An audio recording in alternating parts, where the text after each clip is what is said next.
Olha, eu acho que bem poucas pessoas, bem poucos candidatos à presidência, bem poucos governantes, bem poucos líderes gostariam de estar na posição hoje de lidar com uma crise global como essa. Pouquíssimos gostariam de estar nessa posição. Eu quero ser um líder num momento como esse. Mas o que a gente observa em momentos de crise, ou de crises profundas como essa agora, que é uma coisa singular, é única que a gente tem vivenciado agora, é que algumas pessoas, alguns líderes se encolhem, eles murcham diante da dificuldade, são consumidos pelos desafios, e outros brilham, outros de maneira inesperada às vezes, que nem sequer querem ser líderes às vezes, acabam assumindo o protagonismo, assumindo o papel e brilham.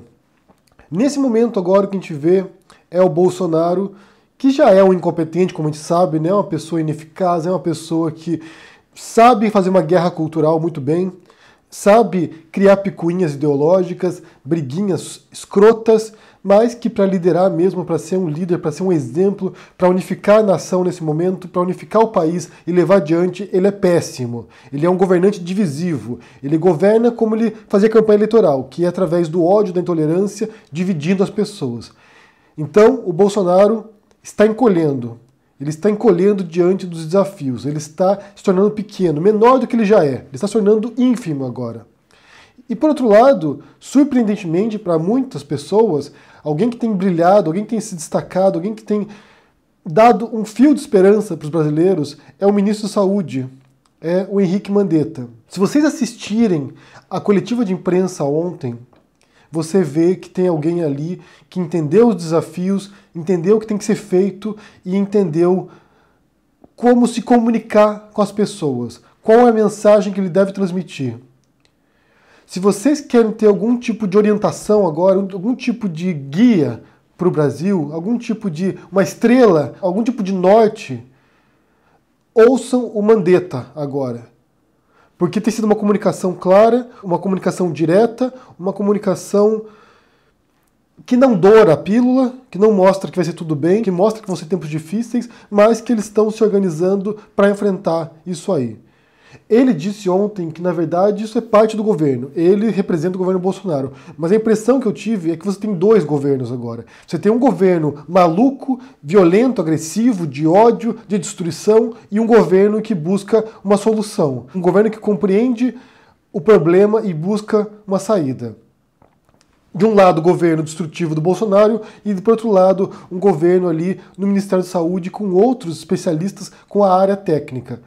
Como eu disse aqui no vídeo do Átila, reforçando algo que ele disse lá também, se tem algo que esse momento vai nos ensinar, pelo menos temporariamente, é, valorizar a ciência, porque para sair disso, só a ciência agora, só a medicina, só os biólogos, só os virologistas, só quem estuda esse assunto aqui vai nos dar uma resposta. Então a gente depende agora, para sobreviver, dos cientistas. E você tem um governo aqui que entrou sucateando as universidades federais, sucateando a ciência, destruindo bolsas de pesquisa científica e que agora vai pagar o preço por isso. Sucateando pesquisas que são fundamentais nesse momento. Mas, por outro lado, você tem um Ministério da Saúde ali, um ministro que compreende o papel da ciência e sabe que agora é preciso um olhar frio, científico, para tentar ultrapassar esse imenso obstáculo. Como eu disse, a gente nunca viu nada parecido antes. E o segundo ponto tem a ver também, que o Átila mencionou, com a credibilidade de certas fontes. Então, a imprensa, nesse momento, tem resgatado a credibilidade que foi sendo corroída ao longo de muito tempo. E as pessoas estão se voltando agora para certos veículos para buscar uma informação fidedigna. É claro que você tem ali os grupos de WhatsApp, você tem lá os tiozinhos de WhatsApp compartilhando fake news, um monte de mentira, um monte de bobagem, mas, por outro lado, a imprensa séria tem sim resgatado parte da credibilidade. As pessoas têm olhado para isso. Qual a informação que a gente tem? O que é fidedigno? O que é real? O que é fatual? Em que a gente pode confiar? Essa crise sanitária, essa crise do coronavírus, ela tem feito governantes se fortalecerem, seja de um lado negativo, né, como o Orbán na Hungria, capturando o poder agora, fortalecendo o autoritarismo, seja através da legitimidade, seja através de uma atitude responsável diante desse problema. No meu vídeo da segunda-feira na Carta Capital eu falei sobre isso, sobre como isso vai mudar o cenário político no mundo. Por exemplo, uma líder que tem se destacado agora é a Angela Merkel. Ela é a chanceler da Alemanha nesse momento e ela é formada numa área científica, ela é física. Então, ela foi uma pessoa que compreendeu rapidamente o que havia diante. Tanto que nesse momento a Alemanha, embora tenha um número considerável de casos aqui na Europa, o número de mortos está muito abaixo do que outros países próximos, como a França, como aqui a Espanha, como a Itália, como o Reino Unido. Então a Alemanha, graças à liderança e à compreensão rápida e drástica em termos de postura diante da crise, Angela Merkel tem se consolidado. E só para vocês terem aqui uma noção do que está acontecendo, o Bolsonaro é considerado o pior líder do mundo nesse momento. Do mundo, ele é considerado o pior líder, a pior resposta ao coronavírus. A pior resposta de todas. E teve uma pesquisa que foi publicada agora, falando sobre isso, né, comparando alguns países, aqui não são todos os países, mas alguns países, comparando Brasil, Chile, Estados Unidos, Portugal, França, Reino Unido e Itália. Em todos esses países, os líderes aumentaram a popularidade deles, aumentaram o grau de aprovação deles, excetuando o Brasil. O Bolsonaro está despencando em popularidade, porque ele é um incompetente, nós todos sabíamos disso. É um incompetente e quando confrontado com uma crise dessa, ele não sabe como reagir. Ele continua na sua guerra ideológica, ele continua na sua visão limitadíssima de realidade, de inimigos imaginários, de conspirações e não consegue lidar com a situação. Saíram duas pesquisas ontem, uma da Datafolha e outra da XP, mostrando isso, a queda da popularidade do Bolsonaro, a queda da aprovação dele. Só para ter uma ideia aqui, o Mandetta, nesse momento, está com 76% de aprovação entre os brasileiros. Ou seja, os brasileiros olham a figura do ministro da Saúde e reconhecem ali alguém com autoridade, reconhecem alguém no qual você pode confiar. E, por outro lado, o Bolsonaro está caindo em popularidade, agora ele está com 33% de aprovação, que é o patamar histórico dele. Eu já falei para vocês aqui, eu acho difícil que caia muito mais do que isso, porque isso é o patamar histórico dele. Aqui a gente está falando dos fascistas e dos ignorantes completos. Pessoas que não acompanham notícias, pessoas que não sabem o que ele fala, ou se sabem o que ele fala, compactuam com as maluquices do Bolsonaro. Então, ou são ignorantes, ou são fascistas. Não tem como mais ser eufemista nesse momento.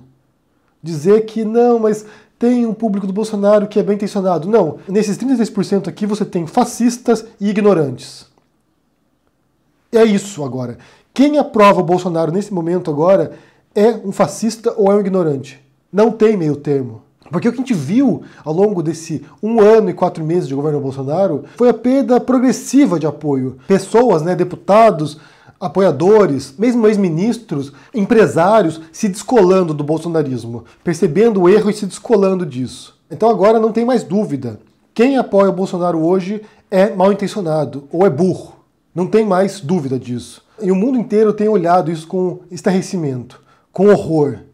Olha só, olha esse líder aqui do maior país latino-americano, o mais populoso, uma das maiores economias do mundo, e esse líder incompetente, destruindo o país, levando os brasileiros à morte. Então, como eu disse aqui, se vocês querem ter algum tipo de norte, algum tipo de visão de dentro do governo, prestem atenção no Mandetta, porque foi uma personalidade inusitada que surgiu ali. Alguém que encontrou o desafio e se pôs à altura desse desafio.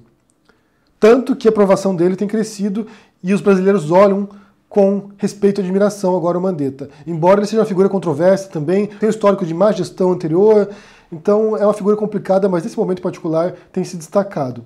E os governadores também, Como eu já disse várias vezes aqui, se o pior não acontecer no Brasil, isso se deve em grande parte aos governadores e aos prefeitos que adotaram medidas drásticas, em alguns casos, para a contenção da disseminação da doença, da proliferação. E eu penso também que outra coisa que vai se fortalecer após essa crise é a valorização ao SUS, ao Sistema Único de Saúde. Porque a vida de milhões de brasileiros agora está nas mãos dos médicos, dos profissionais de saúde, dos enfermeiros, de quem trabalha na rede pública. Então agora, esse é o momento de valorizar o sistema público de saúde. Felizmente no Brasil existe isso. É abrangente, está em praticamente todos os municípios, se não estiverem todos, então nesse momento a linha de defesa de vocês aí no Brasil será o SUS.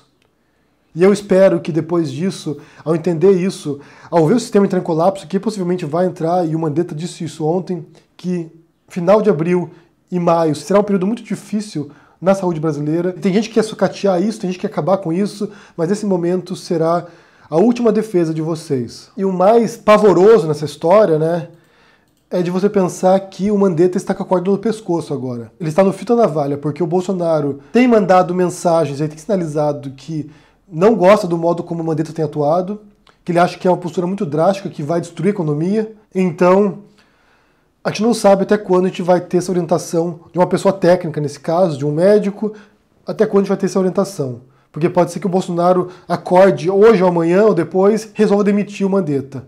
E isso será o fim político do Bolsonaro, possivelmente, porque muitos dizem aí, nos bastidores, que o que mantém o Bolsonaro no poder agora é o Mandetta. Se o Mandetta cair, isso aí termina com o mandato do Bolsonaro também. E um ponto interessante aqui, que eu vou jogar a ideia para vocês, talvez eu volte amanhã para falar mais sobre isso, é que esse momento agora, essa crise, ela não tem posto à prova apenas o sistema de saúde dos países, posto à prova a resiliência desses países para lidar com uma crise como essa, como tem revelado o lado mais brutal do capitalismo e das relações exteriores.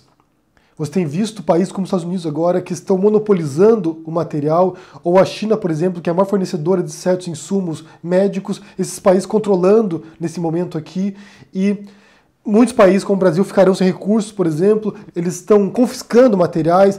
O negócio tem sido complicado, mas acho que eu vou voltar talvez amanhã a falar mais sobre isso, porque eu vi notícias ontem sobre isso e são assustadoras, realmente são assustadoras, porque agora você vê um tipo de ganância, um tipo de isolacionismo dos países que vai prejudicar os outros também, que vai pôr a vida de cidadão de outros países em risco agora devido a esse tipo de medidas. E vale ressaltar aquilo que a gente tem dito várias vezes: fiquem em casa, se protejam, isso é importante para a sua própria saúde, mas para dos outros também, porque tem muita gente que é assintomática, que não tem sintomas e mesmo assim passa o vírus para outras pessoas. Então fiquem em casa, se protejam, se tiver que sair, a recomendação agora em muitos países é que use a máscara, seja uma máscara médica, se você conseguir encontrar, porque agora já não encontra mais, ou seja uma máscara de pano também, faça uma máscara de pano, põe um pano no rosto, porque isso vai ajudar a evitar o contágio também.